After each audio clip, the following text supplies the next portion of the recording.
ما حراك بهذا أن يكبر قدرك عند நிம்மதி இல்லை. ஏன்? அலி இப்னு அபி தாலிப் அவர்களிடத்தில் ஒரு மனிதர் வந்து கேட்டார், யா அலி, ஹுர்ரிம்து மினஸ் ஸலாத்தி பில்லைல், இரவுடைய வணக்கத்தில் இருந்து தூரமாகிறேன், தடுக்கப்படுகிறேன்.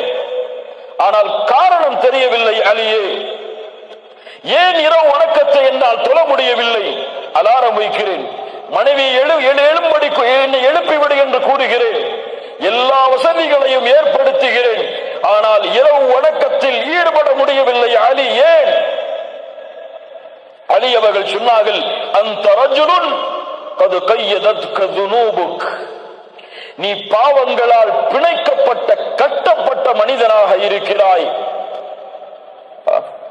தொழுகையை சரியாக தொழ முடியவில்லையா? முயற்சி எடுத்தும் உங்களிடத்திலே பாவங்கள் இருக்கிறது. அல்லாஹ்வை முழு மனதோடு அழைக்க முடியவில்லையா? உங்களிடத்திலே பாவங்கள் இருக்கிறது.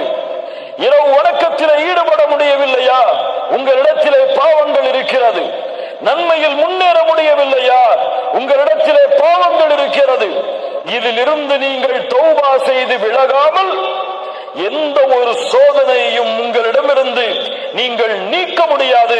நபி நூஹ் அதைத்தான் சொன்னார் சமூகத்திற்கு. சூரத்து நூஹ், நபி நூஹ் சொன்னார்கள், ஃபகுல்து இஸ்தக்ஃபிரு ரப்பக்கும் இன்னஹு கான கஃபாரா.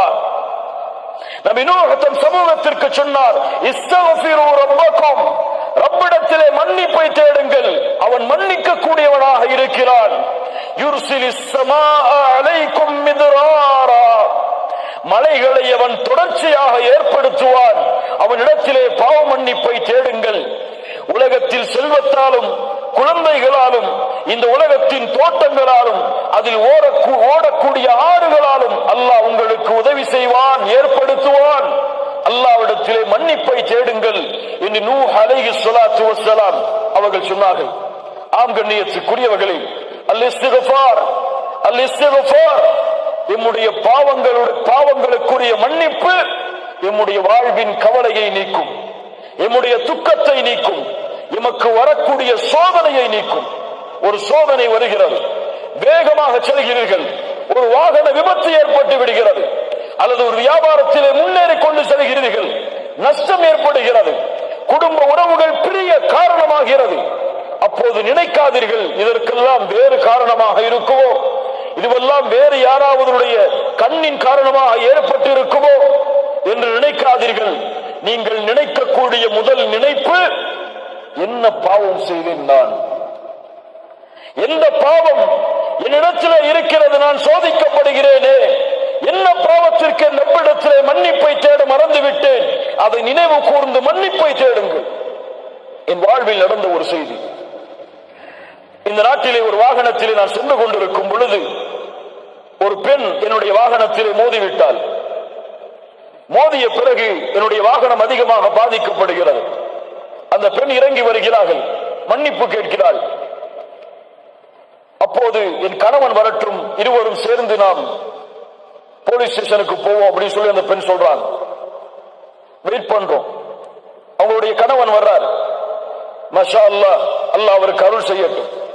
வந்து பார்த்தார் யாரின் மீது தவறு என்று.